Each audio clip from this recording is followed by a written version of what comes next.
There's an old quote often attributed to the reformer Martin Luther. It says, "The Christian shoemaker does his duty not by putting little crosses on the shoes, but by making good shoes, because God is interested in good craftsmanship." So here's the kicker. There's no actual record of Luther saying this, but it does capture the heart of his broader teaching that everyday work is an act of worship and that God cares deeply about how we do it. You know, for a lot of us, work is something we have to do. It's a paycheck, a grind, a cycle of meetings and deadlines plagued by a sense of purposelessness. And for others, though, work, it becomes our identity. It's not just something we do, it becomes who we are. And in both cases, we're asking work to give us something it can never provide, a sense of transcendent meaning, purpose, and identity. And when we're striving for what our work can give us, we miss out on what we're called to give through our work. You see, only the gospel can root our identity in the finished work of Jesus and breathe eternal meaning into even the most mundane of tasks. See, the gospel frees us to embrace work as a sacred calling.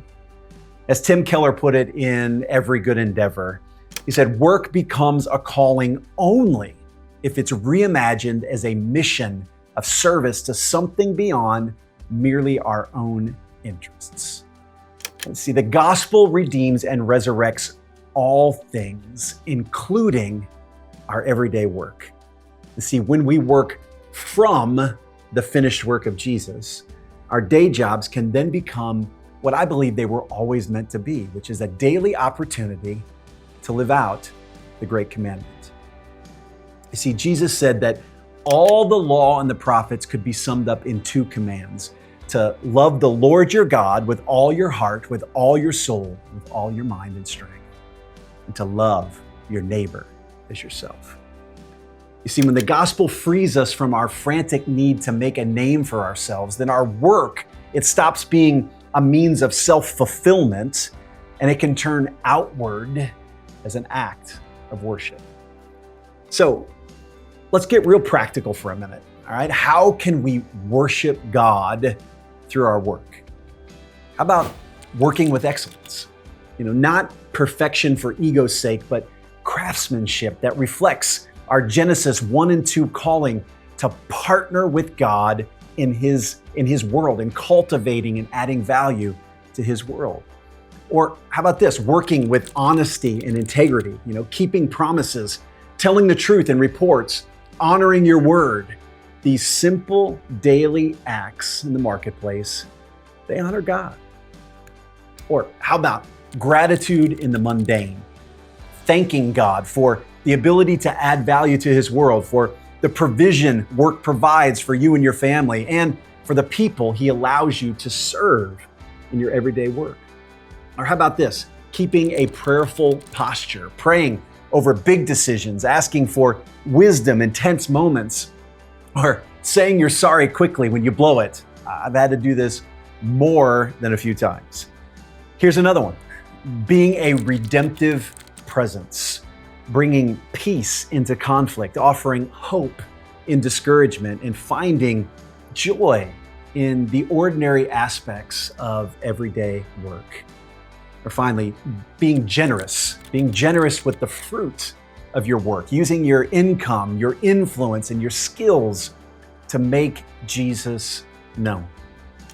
You see, work doesn't have to be church work to be sacred work. The Great Commandment isn't confined to spiritual spaces. It can be lived out every time we clock in. So I used to be a worship pastor on staff at a church, and I loved the role. I'm so grateful for that season of my life. You know, writing and leading songs that put words of adoration into the mouth of God's people. It was a huge responsibility and a total joy. A few years later, though, I found myself working in our real estate company, the the real estate company that's the business engine that fuels all of the work we do here at the Stone Table. So I went from leading worship to renting apartments. And honestly, I could not figure out how those two worlds fit together. My passions were the same, but my seat and my responsibilities were totally different. And when the Lord opened my eyes to work as worship, then everything shifted. See, yes, I can worship God by playing the piano and leading songs of worship in a church setting.